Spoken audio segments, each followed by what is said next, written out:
once you've shot your images, you open up your images in Photoshop.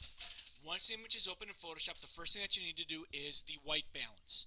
So images open here. You make sure that you have the card here. I'll be honest, you want to make sure that you close in on as much of the artwork as possible when you shoot. You want to avoid this much negative space. Really, all you should have in this picture is the artwork and a grayscale. You do not need to see the whole card.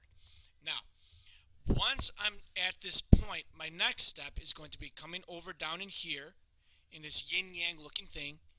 I click on that and I'm going to go to curves. When I go to curves, I click on the negative eyedropper here, which is the white. I come over to this white here and I click on that. I could come over to the black, come over and click on that, come over to the gray, and I could actually click on the grays. If I have this one, I could click on these grays to see what it does. That is white balance. You want to get this as close to the artwork as possible, knowing that sometimes doing this white balance doesn't do it exactly. So if it isn't exact or you want to get closer, you could actually play with the sliders. Once you've got it to a good place, click OK.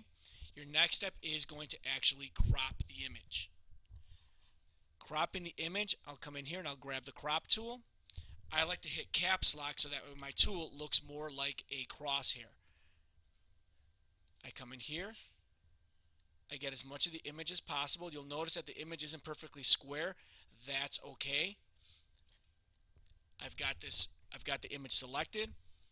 I click on the check mark, which tells me that I'm good to go. Now, if you want to clean up these edges in here to make sure that they're even straighter, what you could do is up here in one of the lasso tools, you'll see the polygonal lasso tool. Clicking on the polygonal lasso tool, I could actually click, come down, click, come across. So I'm sticking as close to my image as possible.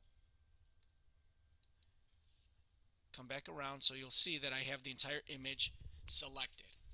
Once there, I could actually come up, click on here, into the move tool, go up to edit, transform, and what I could do is by distorting the image, you're going to see that I'm going to be able to clean this up and straighten it out.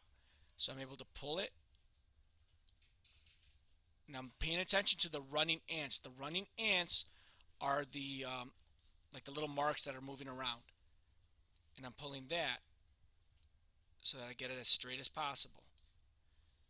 You cannot see the image being manipulated right now, but it is being manipulated.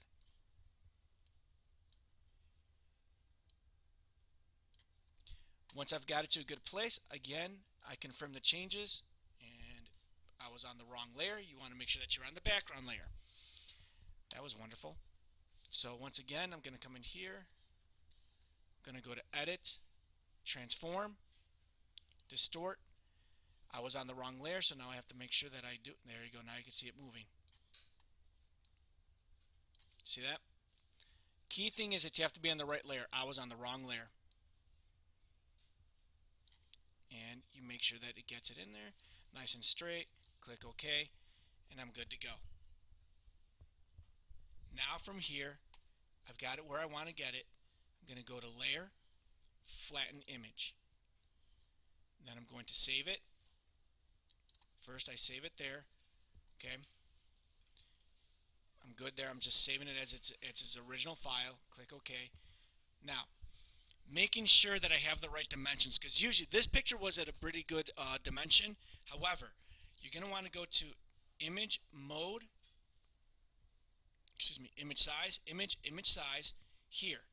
Right here where it says pixel dimensions, down in here where we're talking about width and height, your largest dimension, so here my height, the highest this should be is 3500. Okay? If you go 3500, that almost guarantees that you're going to be at about 3 megabytes or under for your image. So if your largest dimension is less than 3500, try it with 3500 and see how big the file is. If it's over 3500, which most of yours will be, bring it down to 3500. Click OK. File, you go to Save As. make sure that you're selected in a JPEG, and you're going to wind up saving this in your students folder, saved work, AP Studio 1415. You should have a folder, and then you should actually have two folders in here. One is going to be titled Breath. The other one is going to be titled Concentration. This is a breath piece, so we save it in breath, give it a title, whatever title you're going to remember.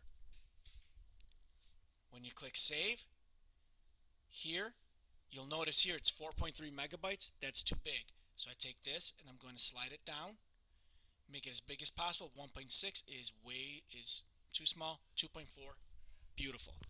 I click OK. It is now saved. Now I can move on to my next piece. If for some reason you have to rotate your image, which odds are you're going to need to do that, this is actually very simple. It's Image.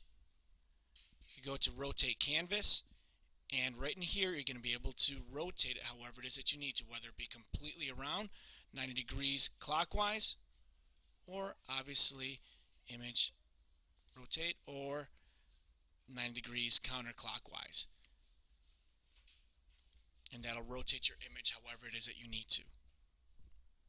So you could do all of your adjustments before you rotate, or you can rotate and then do all of your adjustments. It's your call.